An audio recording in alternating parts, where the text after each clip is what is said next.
எப்படி என்ன முதலாளி ஆண் ஸ்கூல்லாம் இருக்குது? வர வழி 2 3 வண்டி பார்த்தேன்டா. அங்க யாரும் இல்லைன்னு வச்சுக்கோ. ஆணி எடுத்து சச்சி சச்சி 2 குத்து. குத்துல பஞ்சர் ஆயிடும் முதலாளி. அதானே நமக்கு தேவை. அப்பதானே நம்ம போய்க்க முடியும். போடா இதெல்லாம் வண்டி குத்திட்டு வாடா. குடி முதலாளி, என் வேலையை பாப்பேன். ஒரு 4 வண்டி குத்திட்டா 400 ரூபாய் தேர்றாப்பா. முதலாளி சொன்ன மாதிரி வண்டி இங்க இருக்குது. யாராவது இருக்காங்களா?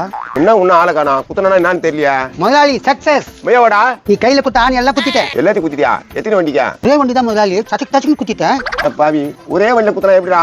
ஒரு 4 5 வண்டியில குத்தினா 4 வண்டி வந்திருப்பான். நான் அப்படி பண்ணிட்டு பிச்சுக்கானா? எனக்கு ஒண்ணுமே புரியல முதலாளி. சரிண்ணா நீ குத்துற வண்டி ஒன்னும் ஆளை காணா. அங்கேயே தான் நிக்குது முதலாளி. அங்கேயே தான் இருக்குதா? காத்து அப்படியே இருக்குதாரா? ஆமா அப்படியே தான் இருக்குது. பிச்சுக்கானாவா? டேய் ஒய்கா சொல்லு குத்துனே இல்லையா? குத்தன முதலாளி வா காட்டுறேன். எங்கடா குத்திக்கிறேன்? இதோ பார், இதோ பார், அப்படியே வா. இதோ பார், இதோ பார். இங்கெல்லாம் தான் குத்தி வச்சு வண்டியா இதெல்லாம்? என்ன முதலாளி நீ சொன்ன மாதிரி எல்லாத்தையும் குத்தி வச்சுக்கிறேன். பிச்சுக்கண்ணா இவன் கண்டு போய் சொன்ன பாரு நானே குத்திட்டு இருக்கலாம். மறக்காம இந்த வீடியோவை ஃபுல்லா பாருங்க. கீழே ஸ்கிரீன்ல கிளிக் பண்ணி